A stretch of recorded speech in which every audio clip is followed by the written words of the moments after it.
Emergency medical card. এনার almond আর শেলফিশে allergy আছে।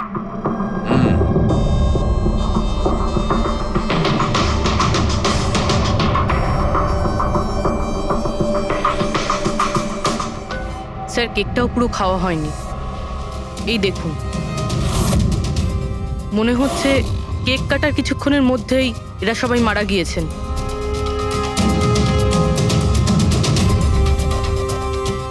হাতাহাতির কোনো চিহ্নই নেই, সোজা গুলি করেছে।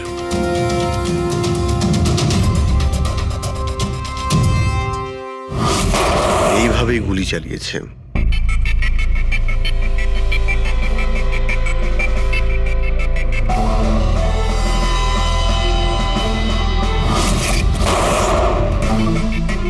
আরেকটা লাশ কোথায়?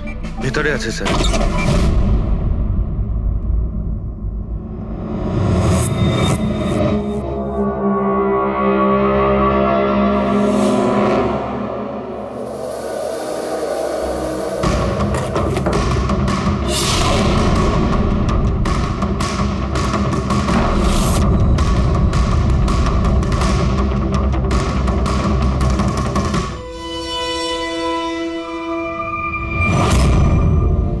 গান কেস,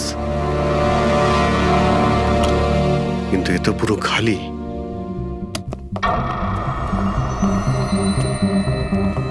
তবে স্যার, এই ঘটনা ঘটেছে কতক্ষণ হয়েছে? এই 4 জনের মৃত্যুই কালকে দুপুর 2টো থেকে 4টের মধ্যে হয়েছে। এরা কে কিছু জানতে পারলে? হ্যাঁ স্যার, উনি সুধীর বাবু, আর কে উইপস ইন্ডাস্ট্রির চেয়ারম্যান। ওর বড় ছেলে নীল, আর এ ওর ছোট ছেলে রিতেশ। আর ভিতরে যে আছে সে সুধীর বাবুর স্ত্রী মায়া। স্যার, নীল আর রিতেশ দুজনেই আর কে উইভস কোম্পানির বোর্ড মেম্বার ছিল, কিন্তু কোম্পানির অবস্থা খুবই খারাপ ছিল, বন্ধ হওয়ার জোগাড়। প্রচুর ধার বাকি হয়ে গেছিল, আর বাজারের ধারও মেটাতে পারছিল না, সমস্যা বেড়েই চলেছিল। তাহলে এখানে সেলিব্রেশন কি জন্য হচ্ছিল? স্যার, সুধীর বাবুর 60তম জন্মদিন ছিল। বার্থডে সেলিব্রেট করছিল? তাহলে নিশ্চয়ই আরো অনেকে এসেছিল। অফিসের কিছু লোক এসেছিল স্যার, আর ওদেরকে জিজ্ঞাসাবাদ করে ছেড়ে দিয়েছি। এরা সবাই এখানে একসাথে থাকতো কি? না না স্যার, এখানে তো শুধু সুধীরবাবু আর মায়া থাকতেন। সুধীরবাবু নীল আর রিতেশের জন্য আলাদা আলাদা বাংলো কিনে রেখেছিলেন, এরা দুজন ওখানেই থাকতো। আজকে তারা বাবার জন্মদিন পালন করতে এসেছিল। স্যার, সন্ধেবেলায় অনেক বড় একটা পার্টি হওয়ার কথা ছিল। কেক কাটার কিছুক্ষণের মধ্যেই সবাই মারা যায়। পার্টি প্ল্যান যারা করেছিল সেই টিমটা এসেছিল, কিন্তু কেউ দরজা খোলেনি দেখে চলে গিয়েছিল। বাস, আমার মনে হচ্ছে না যে কেউ বাইরে থেকে এসেছিল। যা কিছু ঘটেছে এই 4 জনের মধ্যেই ঘটেছে। কিন্তু বাড়িতে তো কোনো চাকর অবশ্যই থাকবে। আছে তো, চাকর আছে তো, কিন্তু তারা গ্রামে গেছে। সুধীরবাবু শুধু আজকের জন্য একজন সার্ভেন্ট হায়ার করেছিলেন, সে কাল সকালে কাজ করে গেছিল, আর পার্টি শেষ হওয়ার পরে আজকে এসে পরিষ্কার করার কথা ছিল। পার্টি শেষ হওয়ার আগেই সবকিছু শেষ হয়ে গেছে। মনে তো হচ্ছে এটা মার্ডারই। সরি ডক্টর সালুকে, আমার এটা মনে হচ্ছে যে এই 4 জন ছাড়াও এখানে আরো একজন ছিল, যে বাইরে থেকে ভেতরে এসেছিল। একটু মন দিয়ে দেখো, এখানে কোনো হাতাহাতির কোনো চিহ্ন নেই, আর প্রত্যেকটা জিনিস নিজের জায়গাতেই আছে। এটা মনে হচ্ছে যে কেউ কেকের মধ্যে কিছু মিশিয়ে দিয়েছিল, যেটা খেয়ে এরা 4 জনই অজ্ঞান হয়ে গেছিল। তারপরে ওই 5 নম্বর লোকটা বাড়ির মধ্যে ঢুকলো, এসে সবাইকে গুলি করে দিল। এটা বস 100% মার্ডার। মার্ডার আর সুইসাইডও। আচ্ছা, তোমরা তো নিশ্চিতভাবে কি করে বলছো? স্যার, এই দেখুন, বাকি 3টে লাশের কাছে স্ট্রাগলের কোনো চিহ্ন মাত্র নেই, শুধুমাত্র সুধীর বাবু ছাড়া। এনার পা ভাঁজ হয়ে রয়েছে, অনেকটা ব্লাডও বেরিয়েছে। আমার মনে হয় যখন ওনার গুলি লাগে তখন উনি বেঁচে ছিলেন। যদি উনিও কেক খেয়ে বাকিদের মতো অজ্ঞান হয়ে থাকতেন, তাহলে ওদের মতোই পড়ে থাকতেন। ইনি প্রথমে 3 জনকে গুলি করেন আর তারপর সুইসাইড করেন, এরকম মনে হচ্ছে। যদি এটাই হয়তো, তাহলে যে বন্দুক দিয়ে গুলি করা হয়েছিল সেটা কোথায়? সেটা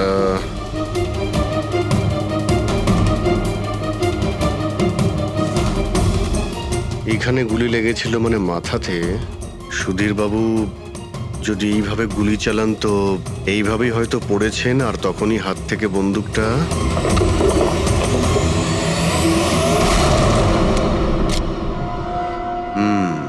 এই হলো বন্দুক। স্যার, এই দেখুন, রিতেশের ফোনটা পেলাম। স্যার, ও কেক কাটার কিছুক্ষণ পরেই নিজের সোশ্যাল পেজে এই সেলফিটা পোস্ট করেছে। বলছিলাম না, এখানে পঞ্চম ব্যক্তি থাকতেই পারে না। কিন্তু বুঝতে পারছি না কেন আমার এখনো সন্দেহ আছে। দেখুন, সন্দেহ করা তো আমাদের কাজ। একটা কাজ করে যতগুলো এভিডেন্স আছে, যতগুলো জিনিস আছে, সব বিউরোতে নিয়ে যাই, দেখি এসিপি স্যার কি বলেন। গোলমাল মনে হচ্ছে। বস, আমি ওদের পেটের মধ্যে কেকের টুকরো পেয়েছি। ওই যে কেক ওরা খেয়েছিল, ওই কেকের মধ্যে সেনেটিভ মেশানো ছিল, নেশার ওষুধ। সেনেটিভ? 3 জন খেয়েছে আর অজ্ঞান হয়ে গেছে। 4 জনই? না, 3 জন। নীল, রিতেশ আর মায়া, ওদের 3 জনের পেটের মধ্যেই শুধু কেকের টুকরো পাওয়া গেছে। তার মানে সুধীরবাবু ওই কেকটা খাননি? না দয়া, শুধু একজনই ছিল যে গুলি চলবার সময় অজ্ঞান হয়নি। কি সুধীরবাবু নিজের জন্মদিনে এই কেক খাননি? খায়নি, কারণ ওই কেকের মধ্যে বাদাম মেশানো ছিল। কিন্তু স্যার, ওনার বাড়ির লোকের তো নিশ্চয়ই জানা আছে যে ওনার বাদাম থেকে অ্যালার্জি ছিল। এক্স্যাক্টলি। তাহলে এই কেক আনলো কেন? অদ্ভুত ব্যাপার। সুধীরবাবুর বার্থডে ছিল আর কেক ওই 3 জনে খেয়েছিল। কেক 3 জনে খেয়েছিল, কিন্তু ওখান থেকে যে বন্দুকটা পাওয়া গেছে তাতে 4টে গুলি খরচ হয়েছে, যেগুলো এদের গায়ে লেগেছে। অদ্ভুত ব্যাপার যে ওর ওপর সুধীরের আঙুলের ছাপ আর আছে। ওই বন্দুকটাও তো সুধীরবাবুর নামেই রেজিস্টার করা। তো সুধীরবাবু প্রথমে ওই 3 জনকে গুলি করে আর তারপর নিজে সুইসাইড করে। কিন্তু কেন? ঝামেলা এড়ানোর জন্য। ব্যবসা ডুবে যাচ্ছে, ধার দেনা বেড়ে যাচ্ছে, এই জন্য নিজের সঙ্গে পুরো ফ্যামিলিটাকেই মেরে ফেলে। আর কি কারণ হতে পারে? হ্যাঁ স্যার, তাই তো মনে হচ্ছে। সুধীরবাবু ইচ্ছে করেই ওই বাদামওয়ালা কেক নিয়ে এসেছিল যাতে ওনাকে না খেতে হয়, আর উনি সেনেটিভ মিশিয়ে ওই কেকটা সবাইকে খাইয়ে দেন। আর অজ্ঞান হওয়ার পরে তাদের মেরে ফেলে নিজেও আত্মহত্যা করেন।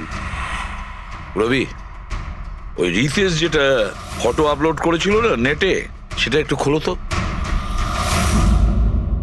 কটার সময় তুলেছিল এই ফটোটা?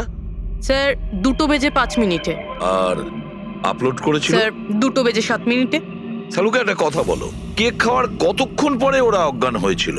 20 থেকে 25 মিনিট। মানে 2:30 না 2:35? আমার মনে হয় ওরা সবাই ওই সময়ই মারা গিয়েছিল, 2:30 থেকে 3:45 মধ্যে। মানে সবকিছু ঘটেছে ওই 40 মিনিটের ভেতরেই। 1 মিনিট, ওই দেখো, ওই ছায়াটা কার? ওই শ্যাডো? এই 4 জন তো এখানে দাঁড়িয়েছিল, তাহলে ছায়া ওখানে গেল কি করে? সেটা ওখানে গিয়েই দেখতে হবে। এই শ্যাডোটা কার ছিল? 2:04। পর্দার পজিশন একদম ঠিক আছে তো? একদম স্যার। পজিশন নিয়ে নি। রেডি? 2:05 ইয়া। আরে, এখানে তো কোনো ছায়া দেখতে পাচ্ছি না। তাহলে ওখানে ছায়া কোথা থেকে এলো?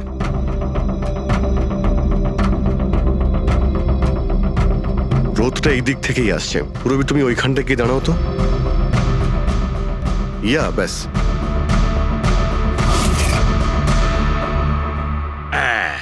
এইখানে ছায়াটা দেখা যাচ্ছে, ঠিক যেমনটা ওখানে ছিল, সেম টু সেম। আমি ঠিকই বলেছিলাম, এখানে কোনো 5 নম্বর লোক ছিল। আর সে ওখানেই দাঁড়িয়েছিল যেখানে আমি দাঁড়িয়েছিলাম। এই সেই লোকটাই হবে যে সুধীরবাবু আর তার পরিবারকে মেরেছে। আর সে আমাদের অলমোস্ট ধোকা দিয়ে দিয়েছিল যে এটা মার্ডার কাম সুইসাইড। আর ওর ছায়াই ওকে ধোকা দিয়ে দিয়েছে। কিন্তু স্যার, আমরা এই ছায়ার মাধ্যমে খুনি অবধি পৌঁছবো কি করে? খুনির মেন টার্গেট ছিল সুধীরবাবু, আর সে ওই সময় ওখানেই দাঁড়িয়েছিল। নিশ্চয়ই চেনা জানাই কেউ হবে। কারেক্ট। খোঁজ নিয়ে দেখো সুধীরবাবু পার্টিতে কাদের কাদের ডেকেছিলেন।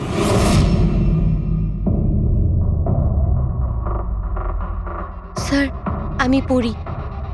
তুমি সুধীরের এক্সিকিউটিভ অ্যাসিস্ট্যান্ট? হ্যাঁ।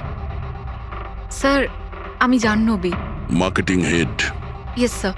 হ্যাঁ স্যার, আমি জগন্নাথ, আমি কোম্পানির লয়ার। আর সুধীরবাবুর পার্সোনাল লয়ারও। আগে হ্যাঁ, কিন্তু আপনারা আমার কাছে কি জানতে চাইছেন? সুধীরবাবুর কোম্পানিতে প্রায় 300 লোক কাজ করতেন, কিন্তু উনি পার্টিতে শুধু আপনাদের 3 জনকেই ডাকলেন। এরকম কিসের বিশেষ সম্পর্ক ছিল আপনাদের সঙ্গে সুধীরবাবুর? স্যার, আমি আগেও বলেছি যে আমি ওনার এক্সিকিউটিভ অ্যাসিস্ট্যান্ট।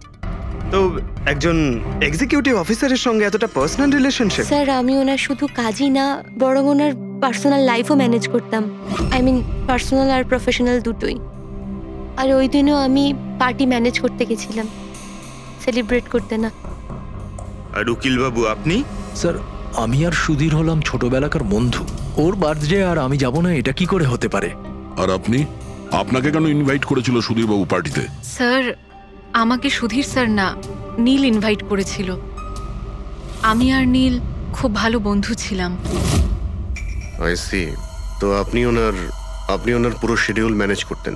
হুম। তো এই বার্থডে পার্টির দিন কেউ কি আসার কথা ছিল?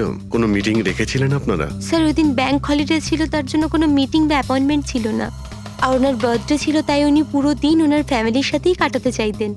দুপুর 2টো থেকে 3টের মধ্যে আপনারা কোথায় ছিলেন? স্যার আমি তো আমার বাড়িতেই ছিলাম, ভ্লগ বানাচ্ছিলাম। V blog? Video blog. আমার একটা ইন্টারনেট চ্যানেল আছে যেখানে আমি ভিডিও বানিয়ে আপলোড করি। স্যার আমি বাড়িতে ঘুমোচ্ছিলাম, আমার শরীরটা ঠিক ছিল না। স্যার আমি আমার ফ্যামিলির সাথে ফিল্ম দেখতে গিয়েছিলাম। আচ্ছা, কিছুদিনের মধ্যে সুধীর বাবুর ব্যবহারে কোনো পরিবর্তন দেখেছিলেন আপনারা? হ্যাঁ স্যার, আমি একটা জিনিস নোটিস করেছিলাম। স্যার আজ থেকে ঠিক 1 মাস আগে আমাদের মিটিং চলছিল।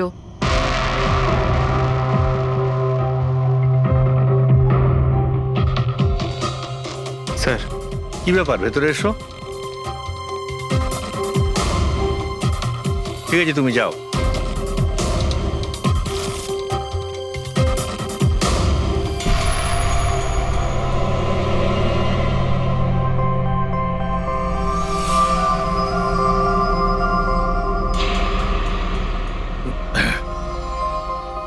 Sorry, gentlemen. Meeting is over. বাচ্চাদের পোশাক? Yes sir. আচ্ছা, আর কিছু নোটিস করেছিলেন আপনারা? কোনো অদ্ভুত কিছু? হ্যাঁ স্যার, এই 2 সপ্তাহ আগে উনি আমাকে বলেছিলেন যে উনি ওনার দলিল চেঞ্জ করতে চান। উইল বদলাতে চাইছেন কেন? জানি না স্যার, ওনার দলিলে 3 জন মানুষের নাম ছিল, একজন ওনার স্ত্রী মায়া আর 2 জন ওনার ছেলে। কিন্তু উনি চতুর্থ একজনের নাম জুড়তে চাইছিলেন, অ্যাড করতে চাইছিলেন। কি নাম ছিল ওই চতুর্থ জনের? ওনার নাম তো উনি বলেননি। আপনি কি উইলটা বদলেছিলেন? আসলে আমি পেপার সব তৈরি করে দিয়েছিলাম, ব্যাস নাম ভরে ওতে সুধীরকে সই করতে হতো। জানি না কি হলো, হঠাৎ নিজের বার্থডের কিছুদিন আগে ও আমাকে বলল যে দলিল বদলাতে চায় না, ওই পুরনো দলিলটাই থাকবে। ঠিক আছে, এই চতুর্থ ব্যক্তি আবার কোথা থেকে এলো যার নাম সুধীর বাবু নিজের উইলে ইনক্লুড করতে চেয়েছিলেন? সুধীরজের মৃত্যুর এই চতুর্থ জনের সঙ্গে কোনো কানেকশন থাকতে পারে। আমার তো এটাই কিছুতে মাথায় ঢুকছে না। বাচ্চাদের পোশাক কেউ কাউকে কেন পাঠাতে যাবে? বাচ্চাদের জামা কাপড় পাঠানো হয়েছিল, তাহলে ওই এনভেলপটা কোথায় গেল? সুধীর বাবুর রুমটা তো আমরা ভালো করে চেক করেছি, ওখানে তো কিছুই পাইনি আমরা। বাড়িতে নয় তো অফিসে?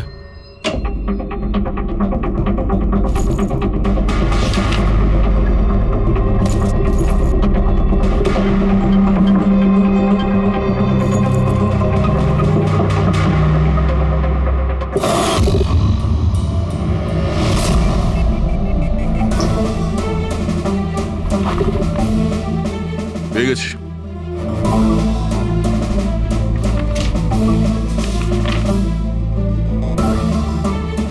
আরে, এতে তো দেখছি কোনো পোস্টাল স্ট্যাম্প বা যে পাঠিয়েছে তার নামই নেই। তাহলে পার্সেল এখানে পৌঁছলো কি করে? মনে হচ্ছে এই এনভেলপটা সোজা কেউ কোম্পানির পোস্ট বক্সে ঢেলে দিয়েছিল।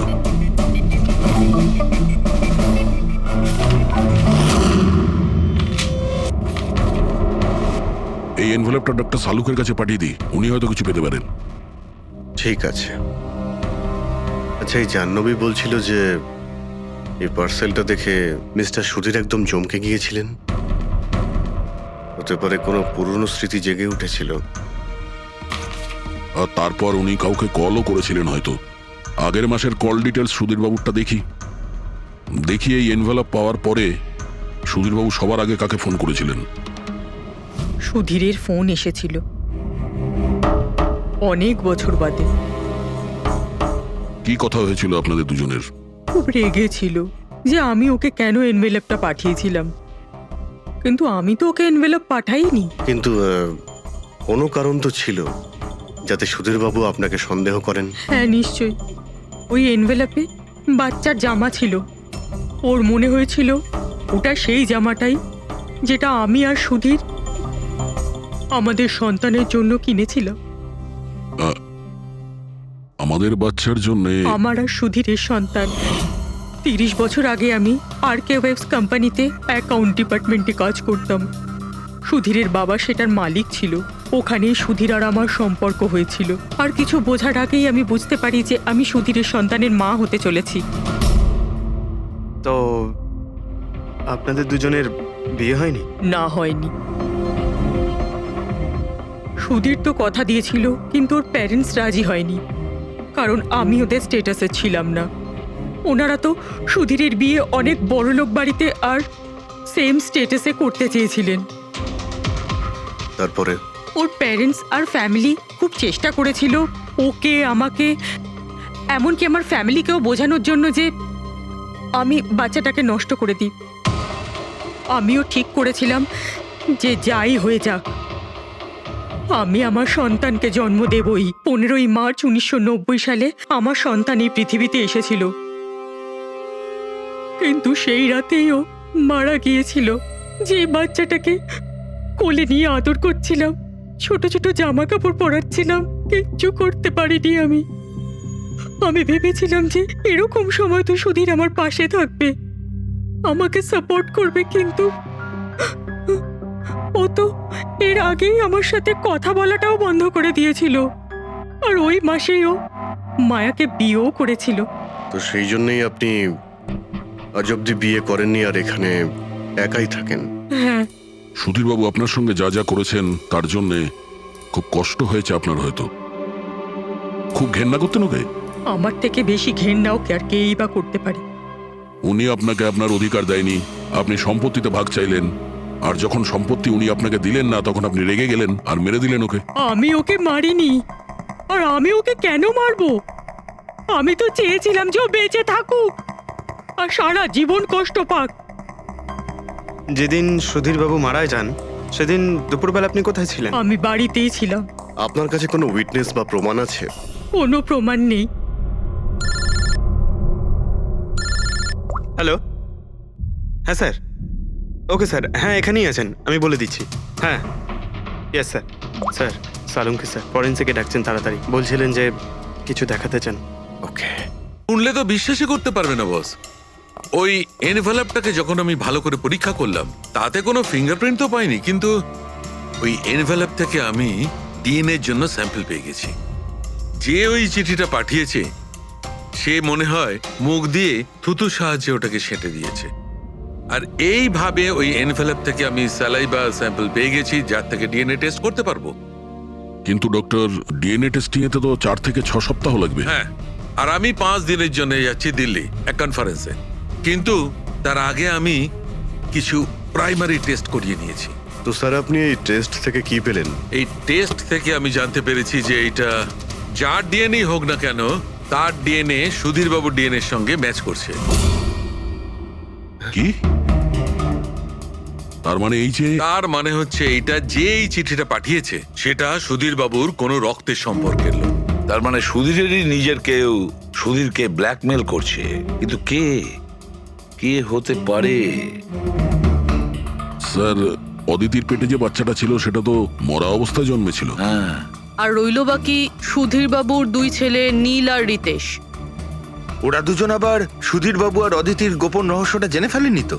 হতে পারে তার জন্যই ব্ল্যাকমেল করছিলেন, বাচ্চাগুলোর পোশাক পাঠিয়ে। আচ্ছা স্যার, ওই যে বাচ্চাদের পোশাক পেয়েছিলাম ওগুলো কি সত্যি পুরনো নাকি ময়লা টয়লা করে পুরনো দেখানোর চেষ্টা করা হয়েছে? আমি ওগুলোকে স্পেশালাইজড ল্যাবে পাঠিয়ে দিয়েছি চেক করার জন্য, তাড়াতাড়ি জানা যাবে। আচ্ছা পুরবি সুধীরবাবুর ছেলের ব্যাপারে কি জানতে পেরেছো? কি করতো? স্যার 1 বছর আগে সুধীরবাবু নিজের কোম্পানিতে নিজের ছেলেদেরকেই বোর্ড মেম্বার বানিয়েছিলেন, আর তারপর থেকেই কোম্পানি লসে যেতে শুরু করলো। ওরা কোম্পানির টাকা নিয়ে নিজেরাই নয়ছয় করতো, দামি দামি গাড়ি, প্রচুর শখ মেটাতো, সবকিছু করতো, শুধু কাজ বাদ দিয়ে। কিন্তু স্যার সুধীরবাবু তার ছেলেদের খুব ভালোবাসতেন, দুজনের জন্য আলাদা আলাদা বাংলো। আচ্ছা, এটা নয় তো যে ওদের দুজনের মধ্যেই কেউ ওই এনভেলপটা লেটার বক্সে ফেলেছিল? কিন্তু একটা কথা কিছুতেই মাথায় ঢুকছে না, এই ব্ল্যাকমেলিং কেন? আরে ভাই, টাকার জন্য। কোম্পানি ডুবে যাচ্ছিল। কারেক্ট। কোম্পানি কাঙাল হওয়ার আগে যা কিছু গুছিয়ে নিতে পারো গুছিয়ে নাও। যদি সুধীরবাবুর 2 ছেলে তাদের বাবাকে টাকার জন্য ব্ল্যাকমেল করে থাকে তাহলে নিশ্চয়ই ওনার ব্যাংকের অ্যাকাউন্টে নিশ্চয়ই টাকা এসে থাকবে, খুব বড় রকমের ফিগার। একটা কাজ করো, এই দুজনের পার্সোনাল অ্যাকাউন্ট, কোম্পানি অ্যাকাউন্ট সব চেক করো, দেখো কোনো বড় অ্যামাউন্ট এসেছিল কিনা। স্যার স্যার কিছু পেয়েছি স্যার। আরকে উইভস ইন্ডাস্ট্রি থেকে কোটি টাকা ট্রান্সফার হয়েছে স্যার। কার অ্যাকাউন্টে ট্রান্সফার হয়েছে? 1 মিনিট দেখছি। এগুলো রিতেশ আর নীলের অ্যাকাউন্টই হবে? না স্যার, প্রাইভেট অ্যাকাউন্ট, রেচেলের নামে। কোন টাকা? আপনারা কি নিয়ে কথা বলছেন? আমি কিচ্ছু জানি না। কোন টাকা? সেই টাকাটা যেটা আরকে উইভস এর অ্যাকাউন্ট থেকে তোমার অ্যাকাউন্টে ট্রান্সফার হয়েছে। এবার কিছু মনে পড়েছে? ওটা তো আমার স্যালারি, আমি ওখানে কাজ করতাম। স্যালারি? 11 কোটি স্যালারি? হ্যাঁ, তাও আবার 2 সপ্তাহের। ওই হিসাবে তো তোমার মান্থলি স্যালারি 22 কোটি টাকা হবে। কি কাজ কি করো তুমি? ব্ল্যাকমেলিং এর কাজ। তুমি আর রিতেশ দুজন মিলে সুধীর বাবুকে ব্ল্যাকমেল করছিলে। দেখো রিচেল, আমরা খুব ভালো করেই জানি যে তুমি আরকে কোম্পানিতে একদিনের জন্যও কাজ করনি। এবার পরিষ্কার করে সত্যিটা বলবে নাকি? রিতেশ কিন্তু আর নেই, তাই যত শাস্তি সব তোমাকেই কিন্তু পেতে হবে। ব্ল্যাকমেলিং আর এক্সটর্শনের শাস্তি জানো তুমি? আমি কাউকে ব্ল্যাকমেল করিনি। তাহলে সুধীর বাবু কি তোমাকে 11 কোটি টাকা এমনিই দান করে দিলেন? সুধীর আঙ্কেল তো ওই টাকা ট্রান্সফারই করেননি। তাহলে কে করেছিল? আমার বয়ফ্রেন্ড রিতেশ। ও আমাকে বলেছিল যে ওর কোম্পানির টাকা ও কিছুদিনের জন্য অন্য কোথাও রাখতে চায়। অন্য কোথাও? কেন? জানি না, আর আমি জিজ্ঞাসাও করিনি। তুমি রিতেশকে জিজ্ঞাসা করনি, আর যখন রিতেশ মারা গেল তখন পুলিশকেও বলনি। আমি ভেবেছিলাম যে রিতেশ তো আর বেঁচে নেই, তাই টাকাগুলো আমি রেখে দিই। কেউ কি করে জানতে পারবে?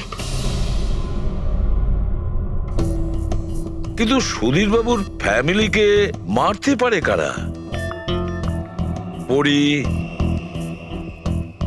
তো ভিডিও বানাচ্ছিল, আর জাহ্নবী অসুস্থ ছিল, আর জগন্নাথ নিজের ফ্যামিলির সঙ্গে ফিল্ম দেখছিল। কিন্তু অদিতির ব্যাপারে আমি কিছুই বুঝতে পারছি না। কিন্তু কে হতে পারে যে সুধীর বাবুকে এনভেলপ পাঠায়, ওই প্যাকেটটা পাঠায়? সে কে? ওর নামটা সুধীর বাবু উইলে লিখতে চেয়েছিলেন কিন্তু লেখেননি। সে কে?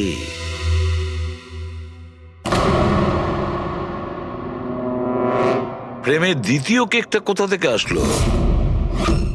হ্যাঁ স্যার, এখানে দুটো কেক। সেটাই তো, যখন বার্থডে ছিল সুধীর বাবু তার নিজের ফ্যামিলির সঙ্গে, ছোট কেকটা কেন কাটতে যাবে যেখানে এত বড় কেকটা রয়েছে এর সামনে? স্যার, যাতে ও রাতে পার্টিতে বড় কেক খেতে পারে। আরে ভাই, সুধীর বাবু কি 18 বছরের বাচ্চা ছিল নাকি যে নিজের বার্থডেতে দুটো কেকের অর্ডার দেবে? স্যার, হতে পারে এই কেকটা ওনাকে কেউ গিফট করেছে, এই কিন্তু বাদামওয়ালা কেক। সেটা তো বক্সে নিয়ে আসবে, আর তার উপরে কেক শপের নামটাও লেখা থাকবে। না স্যার, ওখানে তো আমরা কোনো বক্স পাইনি। ছিল না? হতে পারে কেউ এই কেকটা বাড়িতে বানিয়েছে, সেই জন্যই আমরা ওখানে বক্স পাইনি। কিন্তু এই আমন্ড দেওয়া কেক পাঠালোটাকে? স্যার, হ্যাঁ, স্যার আমি জাহ্নবীর সোশ্যাল প্রোফাইল চেক করছিলাম। স্যার, এখানে ওর অনেক ছবি আছে যেখানে ও কেক আর পেস্ট্রি বেক করছিল। বেকিং ও খুব পছন্দ করে। হ্যাঁ, আমি বেকিং পছন্দ করি, তাতে কি? তো কিছু না, তুমি বাদামওয়ালা কেক বানিয়েছিলে না সুধীর বাবুর জন্য? আমি যখন জানি যে ওনার বাদামে অ্যালার্জি, তাহলে আমি ওনার জন্য বাদাম কেক কেন বানাবো? কারণ তুমি চাইছিলে যে উনি কেকটা না খান, যদি খেতে অজ্ঞান হয়ে যেত না। আর তুমি চাইতে যখন তুমি ওকে মারবে তখন যেন ওর জ্ঞান থাকে, কষ্ট পায় তোমার সামনে, প্রাণ ভিক্ষা করে, তাই না? আরে আমি সুধীর আঙ্কেলকে কেন মারবো? তুমি কেকের মধ্যে সেনেটিভ মেশাওনি রিতেশ, নীল আর মায়াকে মারার জন্য? আপনারা এইসব কি বলছেন বলুন তো? ব্যাস ব্যাস, অনেক হয়েছে। তুমি বলেছিলে না যে ওই দিন তুমি অসুস্থ ছিলে আর বাড়িতেই ছিলে? কোথাও তুমি যাওনি। তুমি পার্টিতে কিভাবে গিয়েছিলে কিনা পার্টিতে? আমি সত্যি 2-3টে পর্যন্ত ঘুমিয়েছিলাম। তারপর ঘুম থেকে ওঠার পর আমার মনে হলো যে আমি একটু বেটার ফিল করছি, আর তাই আমি পার্টিতে চলে যাই। এতে আমার কি অন্যায়? তুমি যদি রাত 2টা থেকে 3টে অবধি সত্যিই ঘুমিয়েছিলে, তাহলে 2:30টার সময় যখন সুধীর বাবু মারা যান তখন তোমার মোবাইল ওনার ঘরের সামনে গেল কি করে? দেখো জাহ্নবী, মিথ্যে বলে কোনো লাভ নেই। আমরা তোমার মোবাইলের রেকর্ড চেক করে দেখেছি। যে সময় সুধীর বাবু মারা যান সেই সময় তোমার ফোনের লোকেশন ওনার বাড়ির কাছেই ছিল। এবার সত্যি বলবে নাকি আরো টাইম ওয়েস্ট করতে চাও? আমি আর নীল একে অপরকে ভালোবাসতাম। আমরা ভেবেছিলাম যে নীলের বাবার বার্থডে আমাদের কাছে একটা ভালো সুযোগ ছিল ওনাকে আমাদের ব্যাপারটা বলার, আর সেই জন্যই আমি ওখানে যাই। ওখানে গিয়ে নীলকে অনেকবার কল করি, প্রায় 1 ঘন্টা ওখানে ছিলাম আমি, কিন্তু নীলের কোনো কল আসেনি। আমি ভেবেছিলাম নীল হয়তো সময় পাচ্ছে না আমাকে কল করার। মিথ্যে কথা। তোমার মনে হয়েছিল নীল তোমাকে ঠকাচ্ছে, সেই কারণে তুমি ওকে আর ওর পুরো ফ্যামিলিকে মেরে দিয়েছো। এই আপনারা কি বলছেন বলুন তো? আমি বেকিং করতে ভালোবাসি, তার মানে তো এটা নয় যে খুনটা আমি করেছি। ইন্টারনেটে রেসিপি দেখে তো যে কেউ কেক বানিয়ে ফেলতে পারে। কেক বানানো কি এমন কঠিন কাজ? আর রিতেশের গার্লফ্রেন্ড রেচেল, ও তো বেকিং করে। আপনারা ওকে কি কেন কিছু জিজ্ঞেস করছেন না? সবাইকে জিজ্ঞেস করবো আমরা। ডাকো সবাইকে। ভীষণ ইন্টারেস্টিং কেস এটা। এরকম খুব কম হয় যে এতজনের কাছে একটা লোকের প্রাণ নেওয়ার জন্য সুযোগও আছে আর মোটিভও আছে। আপনারা আবার? আরে স্যার, আমি কেন মারবো ওনাকে? আপনি নীলকে বিয়ে করতে চেয়েছিলেন, ওর ফ্যামিলির লোকেরা রাজি হয়নি। এ তো খুব বড় একটা কারণ খুন করার। আর সুধীর বাবুর ফ্যামিলির জন্য আত্মমর্যাদা, সোশ্যাল স্ট্যাটাস অনেক গুরুত্বপূর্ণ ব্যাপার ছিল। এর সবচেয়ে বড় এক্সাম্পল অদিতি দেবী। আর সুধীর বাবু এই নিজের সম্পত্তি আর স্ট্যাটাসের জন্য আপনার জীবন নষ্ট করে দিয়েছেন। তাহলে আপনার থেকে বেশি ঘৃণা আর কে করতে পারে? আমার কাছে পয়সার কোনো মূল্য নেই, আর না কোনো বিষয়ে রিগ্রেট। আফসোস তো তোমার হওয়ার কথা রাচেল। এখানে তো 5,000 টাকার জন্য মানুষ মানুষকে খুন করে, আর তুমি তো বসে বসে 11 কোটি টাকা পেয়েছো। আর আপনি? আপনার হাতে তো সুধীর বাবু তার লাইফের রিমোট কন্ট্রোল দিয়ে দিয়েছিল। আপনি সবই জানতেন ওনার ব্যাপারে। এটাও জানতেন যে উনি ওনার গানটা কোথায় রাখেন। দেখুন, আপনাদের যা ইচ্ছে বলতে পারেন। আমি আপনাকে আগেও বলেছিলাম যে আমি সেদিন ঘরে ভিডিও ব্লগ বানাচ্ছিলাম, চাইলে আমার ফোনও চেক করতে পারেন। হ্যাঁ হ্যাঁ, নিশ্চয়ই। ওই দেখি, জানা তো যাবে কিভাবে ভিডিও ব্লগ বানানো যায়।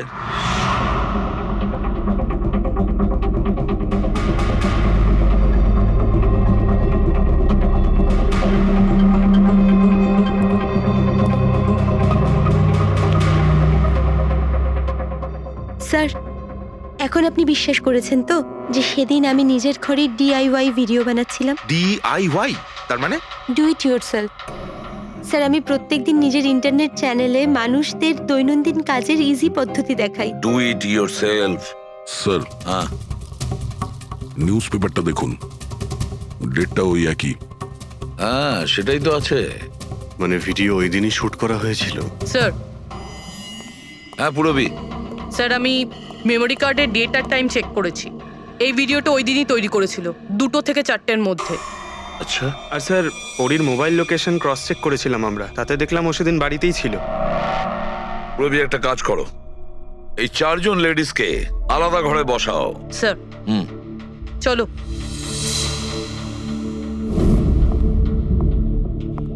স্যার, কি ভাবছেন আপনি? সমস্ত প্রমাণ তোর পক্ষেই দেখছি। এই কেসটা তো আমি অন্ধকারে ডুবে যেতে দেখছি। ঠিক একটা কথা তো পরিষ্কার, যখন অন্ধকার হয় তখন কোনো ছায়া পড়ে না। কিন্তু আমার মনে হয় এই পুরো কেসটাই ছায়ারই খেলা। সানডাইল জানো তো?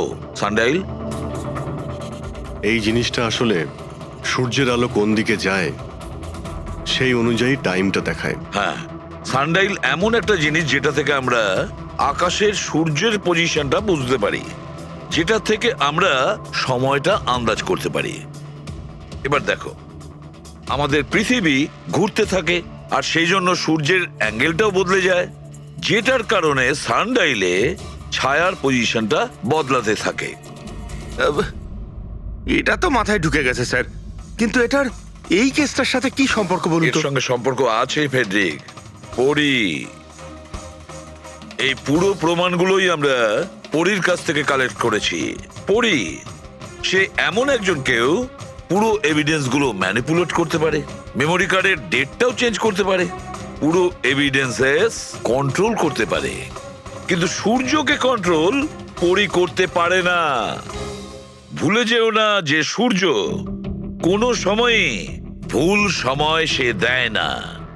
তার মানে ওরই ভিডিওতে ডেট আর টাইম দুটোই চেঞ্জ করে দিয়েছে। হয়তো চেঞ্জ করেছে বা করেনি, কিন্তু এখন আমরা এই ছায়াকে প্রশ্ন করব যে পরি সত্যি বলেছে না মিথ্যে বলেছে।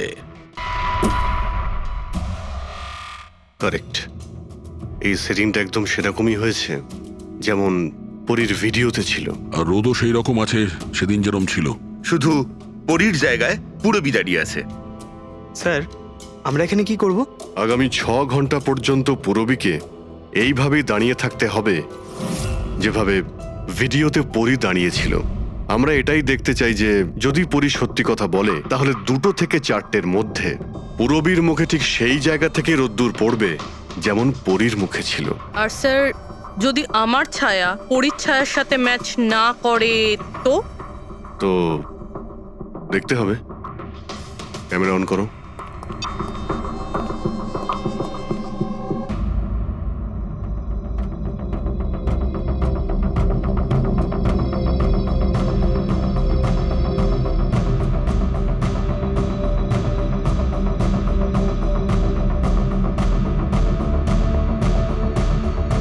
চলো, গুড। ওকে পুরবী, রিল্যাক্স। আচ্ছা, কি আছে এই ভিডিওতে? আরে দেখতে দাও ভাই।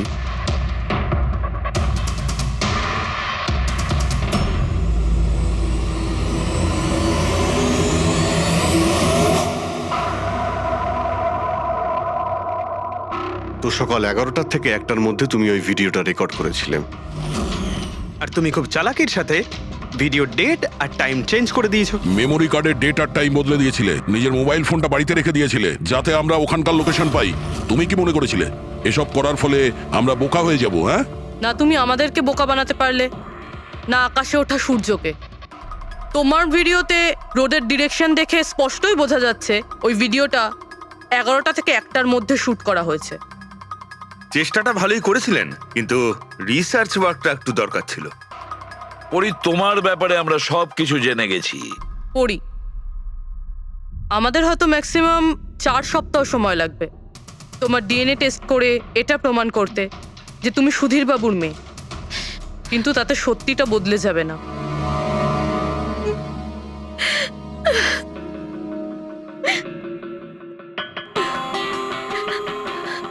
আমি ওনাকে মারতে চাইতাম না, একদমই মারতে চাইতাম না ওনাকে। আমি তো শুধু এইটুকু চাইতাম যে উনি আমাকে স্বীকার করুক। ছোট থেকে এখনো অবধি আমি অনাথ আশ্রমে বড় হয়েছি, তার জন্য একটা ফ্যামিলি চাইতাম আমি। তুমি সুধীর বাবুর ব্যাপারে জানতে পারলে কিভাবে? ওই আমার ছোটবেলার জামা কাপড়ের জন্য। ওই জামা কাপড়ে হসপিটালের কার্ড ছিল, উনি ওটা বের করতে ভুলে গেছিলেন। ওই কার্ডে বাবার নাম্বারও ছিল। তারপর আমি বাবাকে অনেক খুঁজলাম, তখন শেষ পর্যন্ত ওনার কোম্পানির কথা জানতে পারলাম। কিন্তু তুমি ওনার কোম্পানি কেন জয়েন করলে? তুমি চাইলে সুধীর বাবুকে অন্য জায়গাতেও কথাটা বলতে পারতে যে তুমি ওনার মেয়ে। কিন্তু আগে আমি ওনার সাথে দেখা করতে চাইতাম, চিনতে চাইতাম ওনাকে। তারপর আস্তে আস্তে জানতে পারলাম যে উনি খারাপ মানুষ নন, মনের দিক থেকে খুবই বড়। তখন আমি ভাবলাম যে হয়তো ওই সময় ওনার অবস্থা খুব খারাপ ছিল, তাই অনাথ আশ্রমে দিয়েছিল আমাকে। কিন্তু এখন তো ওনার খুব ভালো অবস্থা, এখন তো উনি আমায় আপন করতে পারতেন। তাহলে ওনার সঙ্গে দেখা হতে না হতে প্রপার্টিতে ভাগ কেন চাইলে? কারণ আমি জানতে চাইতাম যে ওনার কাছে ইম্পর্টেন্ট কি, টাকা না আমি। তার জন্যই সুধীর বাবু ওনার উইল চেঞ্জ করতে চাইছিলেন। হ্যাঁ, আর এটা শুনে আমি খুব খুশি হয়ে গেছিলাম। কিন্তু সুধীর বাবু তার সিদ্ধান্ত বদলে ফেলেছিলেন, যেটা তুমি সহ্য করতে পারোনি। স্যার, ও সব ওনার ওয়াইফ আর ওনার মেয়ের জন্য হয়েছিল। ওরা এটা সহ্যই করতে পারছিল না যে বাবা আমার নাম উইলে অ্যাড করছিল। অর্থাৎ আরও একবার সুধীর বাবু আপনাকে মেনে নিতে অস্বীকার করলেন। হ্যাঁ, আর এইবারও ঠিক ফ্যামিলির জন্যই। উনি একদম বদলাননি, উনি একদম ঠিক আগের মতোই ছিলেন। সেলফিশ, সুবিধাবাদী, দায়িত্বজ্ঞানহীন। সহজভাবে নিজের ভাগটা পাননি বলে ওনাকে ব্ল্যাকমেল করতে শুরু করে দিলেন। না, আমি যখন ওনাকে প্রথম এনভেলপ পাঠিয়েছিলাম তখন আমার এরকম উদ্দেশ্য ছিল না। আর না আমি এতটাই বোকা যে এনভেলপ নিজের মুখ দিয়ে সিল করব। আমি তো এটাই ভাবতাম যে অ্যাটলিস্ট উনি আমাকে নিজের ফ্যামিলিতে ইনক্লুড করুক, আমার নিজেরও একটা ফ্যামিলি হোক। আর তার জন্যই আমি বাবার জন্মদিনের দিন নেশাযুক্ত ওষুধ দিয়ে বাদামের কেক নিয়ে ওনার বাড়িতে গেছিলাম। Happy birthday to you.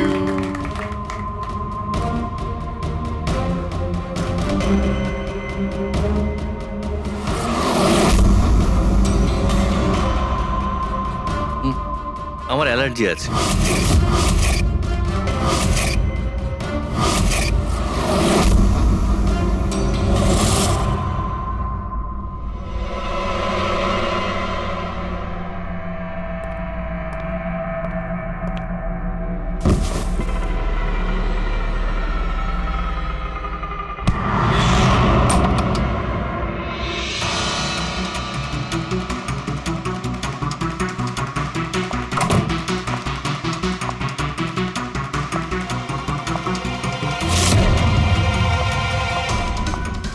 বাবা,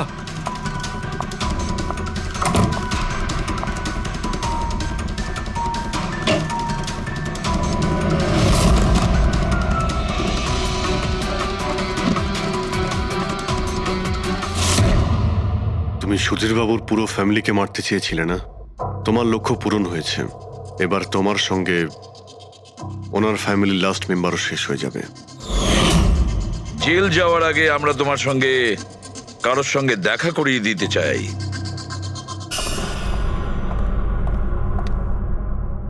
ইনি অদিতি দেবী, তোমার মা। মা, আপনাকে মিথ্যে বলা হয়েছিল যে আপনার সন্তান মৃত জন্ম নিয়েছিল।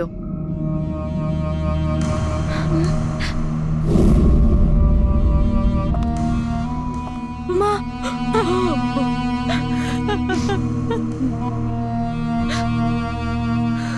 ওর এই সুধীর বাবু আর তার ফ্যামিলিকে শেষ করে দিয়েছে।